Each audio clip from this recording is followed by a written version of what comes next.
Hello, hello. How are you guys doing? Kind of crazy magic ball is this where you guys can see me but I can't see you. I can see you down here. We've got Charlotte in here, RL Day, Kevin Anderson, Alfred Matthews, Real Novella. Yeah. So like I've been I'm struck with gratitude to be able to make music, and I'm so thankful that these songs are finally getting out there. Hello from Mexico, Mexico, buenos dias. And I'm thankful for technology that I can say hi to all of you through the medium of YouTube technology. This album, it was made by friends, and so the first live stream that we do, the proper live stream, I'm calling this a test. The proper live stream that we're going to do next week, next Tuesday at 5 o'clock. We are bringing the big guns. We've got Australia, Indiana, the UK.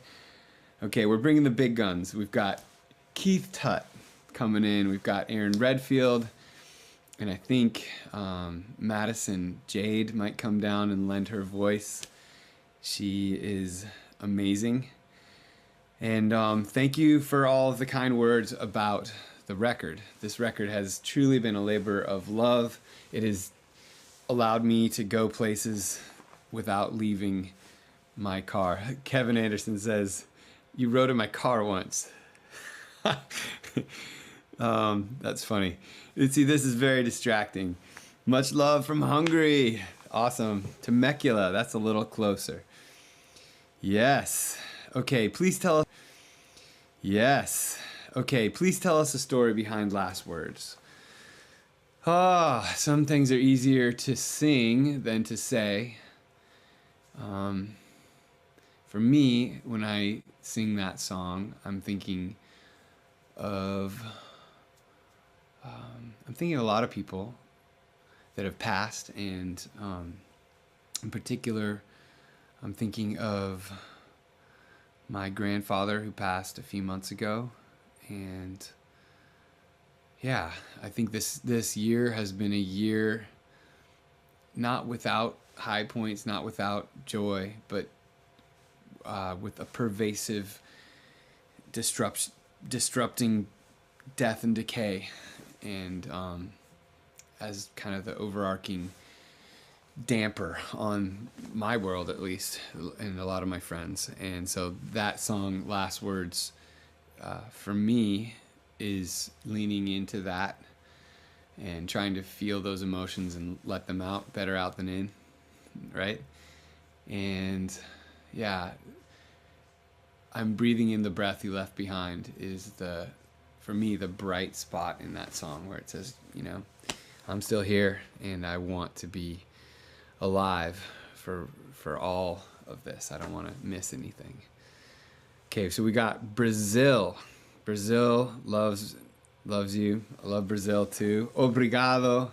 Hello from New Jersey. When a new tour comes around, will Keith be with you? I sure hope so. I'm not going to speak on behalf of Keith, but man, I love Keith. I love playing with him. Keith, I've been playing with him for 15 years now. And so I feel like that bond, that chemistry, the friendship, the life we've seen together has been so rich, and I think that helps the music.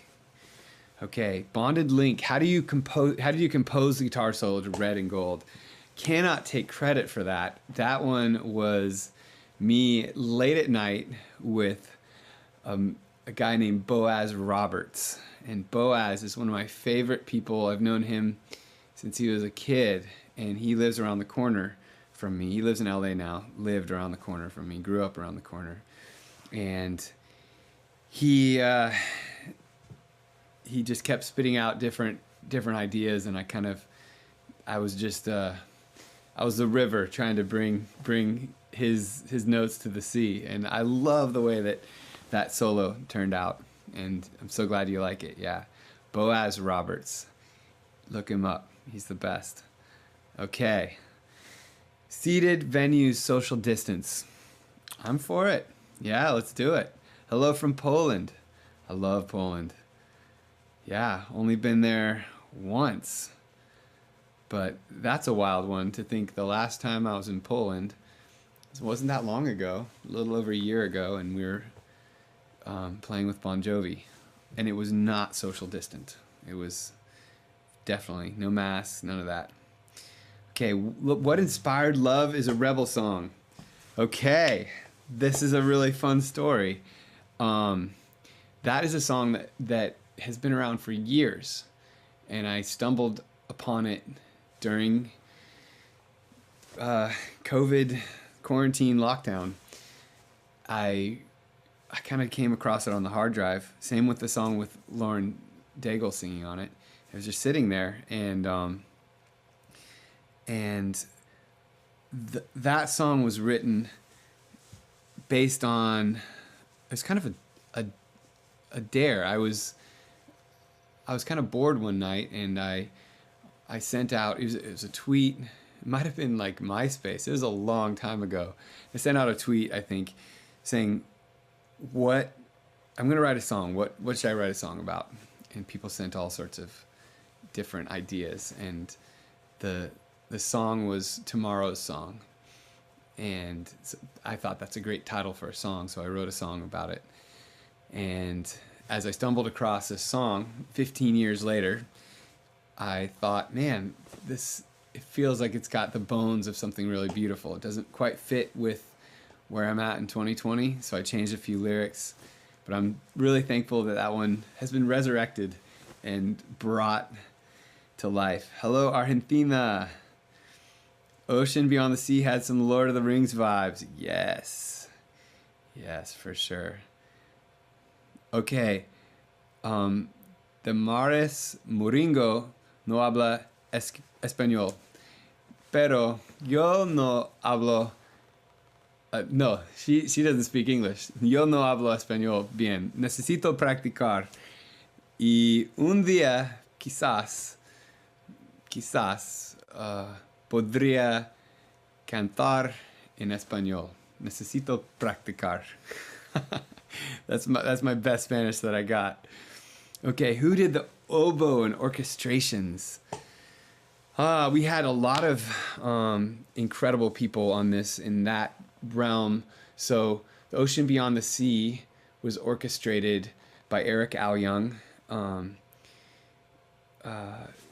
John Painter did a ton of stuff on education. Jeff Coffin from Dave Matthews Band and Bela Fleck, he worked on several of the songs, including Love is a Rebel Song. He's all over that one. Okay, write a song and sing a song in Spanish one day. Yes, I would love that. I'm working on it. Oh no, Melbourne, Australia, you just went into another lockdown. Well, I hope these tunes take you places. Man, were there any songs that didn't make the cut? If so, can you tell us how many? There are so many that didn't make the cut. I think that's the beauty of songwriting, is that it's disposable. You write a song for the moment, and maybe the moment passes, maybe you sing it for the rest of your life, but most of the songs I write are never heard, and I think that's pretty fun. Either I'm wasting my time or I'm finding a good outlet for darkness. Okay, any philosophers influence any of these songs? Yes, I'm sure. Rene Girard probably is in there somewhere. I don't know if he would call himself a philosopher, but definitely he's in there. The Valley of the Shadow of Planned Obsolescence, I'm sure there's a bit of whatever I was reading in that one. That is my ongoing struggle with technology, trying to figure out how do I balance being human in a world that is often very unhuman. And yet, right now, speaking through technology. I'm thankful for it. Thankful that I can communicate to you guys without bringing anyone at risk and putting anyone in the hospital. So this is a beautiful thing to be able to come together through technology. So it's a double-edged sword. Let's see. I saw somewhere about someone was saying, was there a general theme for the album? Yes, there was. This is an album that is kind of an ironic title to have an album called Departures in a year where I pretty much didn't leave my hometown for anything, and didn't leave home for much of the year. And yet Departures for me sings about the journey that the last year's been, and also the idea that for any true transformative change to occur, it's a risk. It is a letting go before you can reach out and start the journey somewhere new. So that is, for me, that's what Departures is about. Okay, just came from Facebook. Is this where he is looking at questions? Yes, hello. And have I read Cormac McCarthy? Yes. I believe he wrote, did he write The Road? Would I try free diving in Australia? I would, and I have, and I'm in. Nice to see you. I don't know where that flag is from. I'd love to get there sometime. Okay. Hope you come to Brazil when everything gets back to normal. I would love that. Brazil is a wild place. Will joy as your birthmark ever make the cut? Yes, maybe. I'm not sure. Breath is a theme very strong in this album. Yeah, it is. I feel like this has been a year of that. I want to welcome into the room my cohort on a lot of the visuals for this entire thing. If I could please bring over here behind the lens on this side, Eric Frost, ladies and gentlemen. What up, everyone? How you doing? This is the man responsible for the cover, for so much of everything that you're seeing online.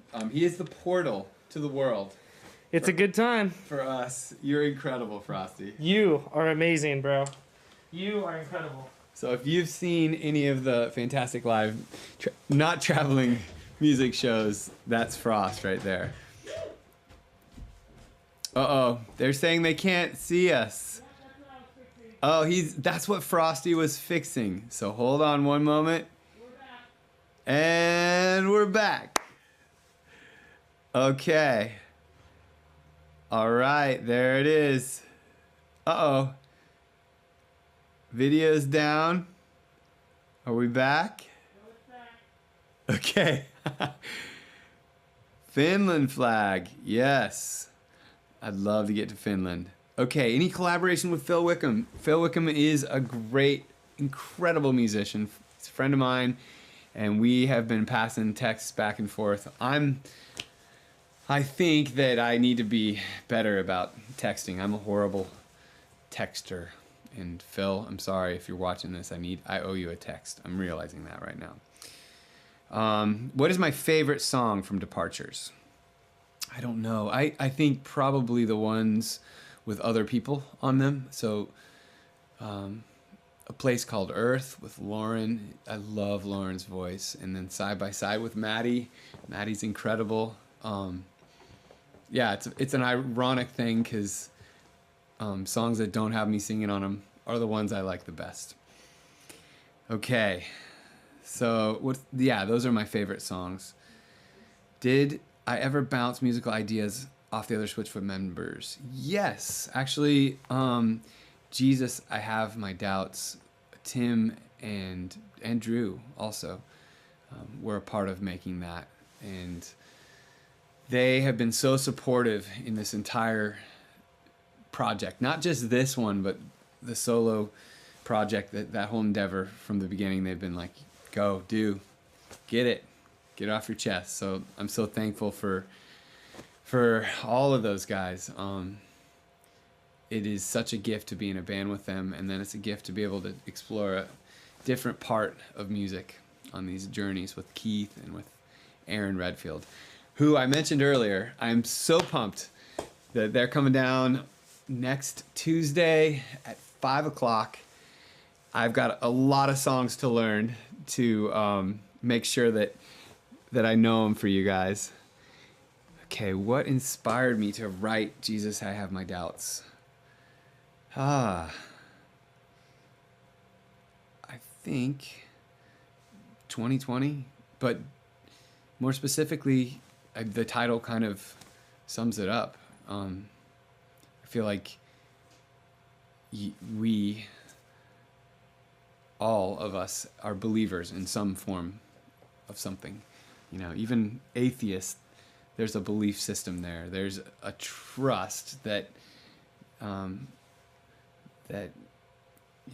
I trust my bank account. I trust that when I give this guy money, he's going to come back with something. I trust that this mic is working. I trust that the internet works. I have implicit trust in my remote control when I touch it at the end of the day, thinking that the TV will turn on. There's belief systems all over.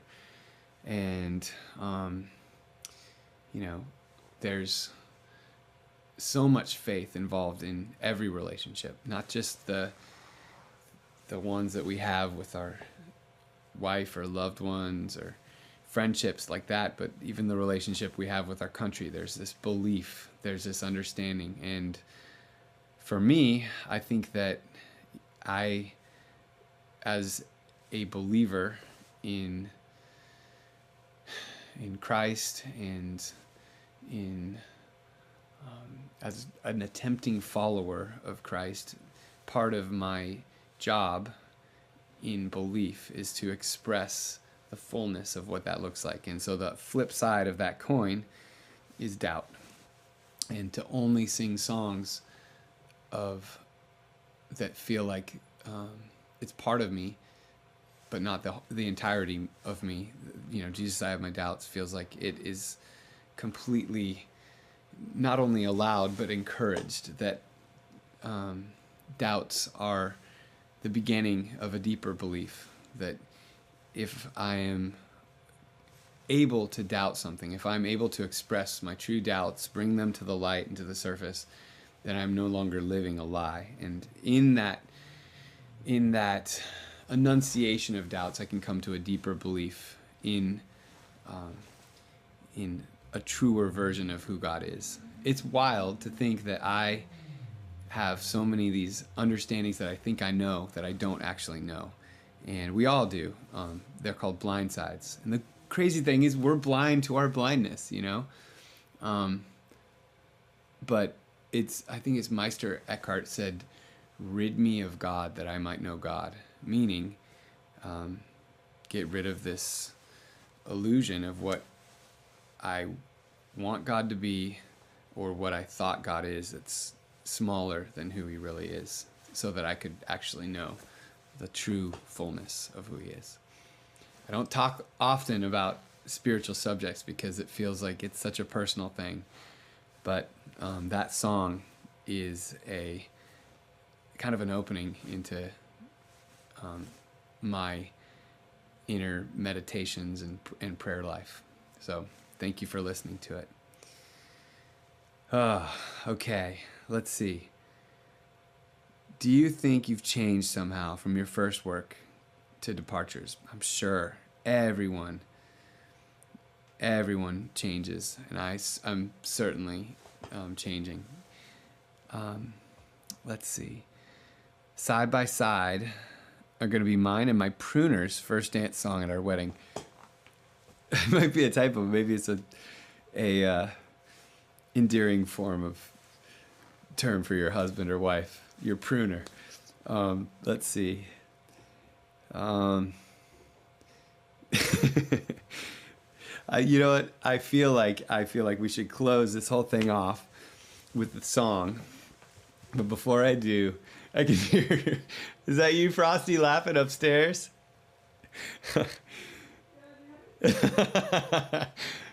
Yeah, I think I've never called my wife my pruner before, but it could be a form of Endearment. Partners. That makes more sense. I like that. All right. Okay. The Weight of the World was originally a Switchfoot tune. Yeah, it was on the list for a lot of things. Tell us about the album cover. That was Frosty. Taking a picture. It was awesome. We got wild, and Frosty has all sorts of amazing ideas, and we went for it. It was great. Wabi Sabi. I like it. Nathan P. Yes. I'm in. Wabi Sabi is this Japanese concept where you have your first pieces of pottery are often contorted in ways that you could never do again. They're amateurish, and yet they have this strange beauty that compels you.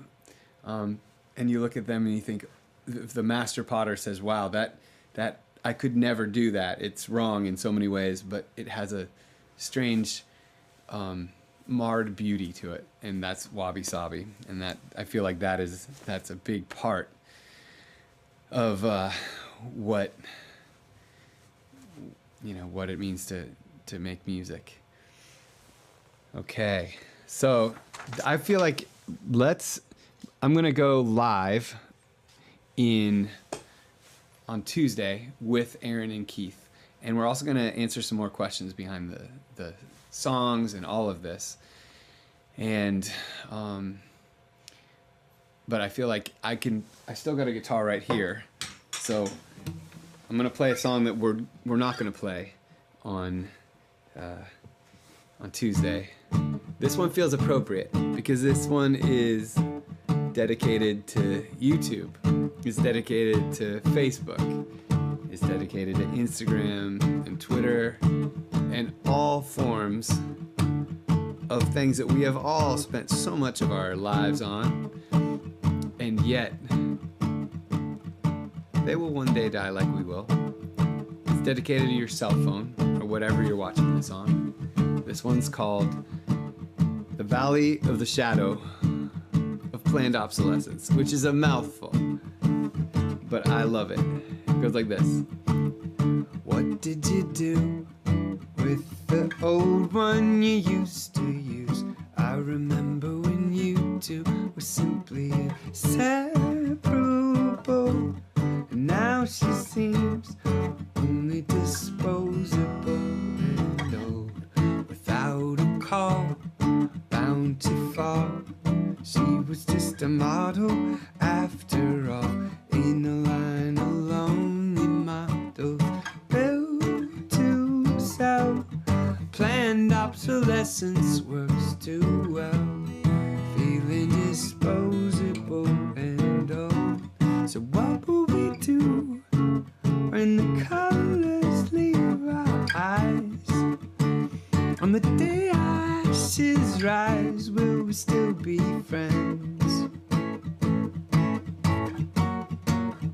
And how will we know when the final chorus dies?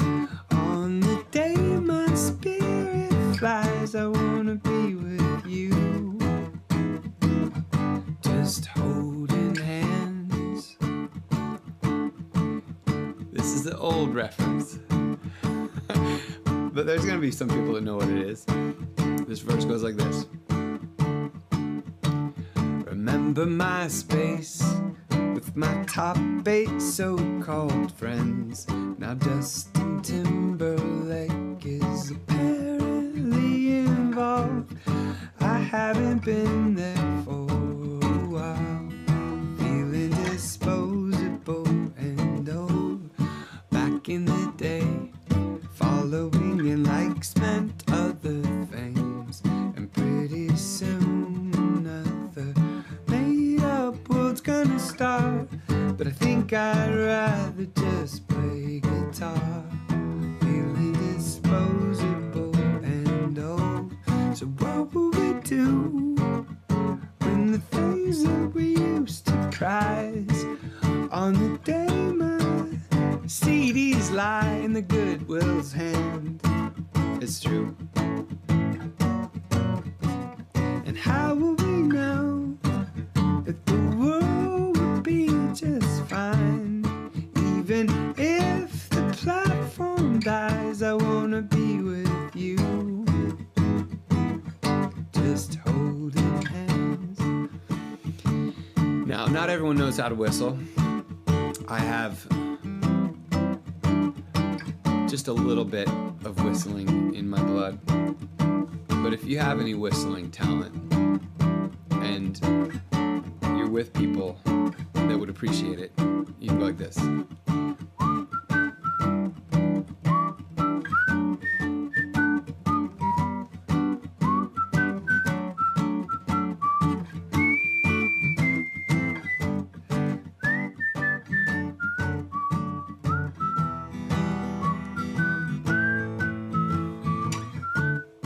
Everything dies, just as sure as the sun will rise. We live in the valley of the shadow of that death, breathing breath in after breath, feeling disposable and old. But here's a fact, yes, the internet's just a fad. I only give it a couple more thousand years or so until we surrender our illusions of disposable and old. So what will we do when we finally saw the light? If we dropped this accursed pride, could we still make amends? And how will we know when it's time to call it time? On the day my heartbeat dies, I wanna be with you, just holding hands. I wanna be with you, the rest is just pretend. I wanna be with you, just a means to an end. Yeah, I wanna be with you, just holding hands. So here's to the day that we can be in the same room, singing these songs. Until then, I will see you on Tuesday at 5 p.m. Sending love and high fives and hugs and everything to everyone around the world. God bless you, and thank you so much for tuning in. Thanks for the kind words about the song, and see you soon. Peace.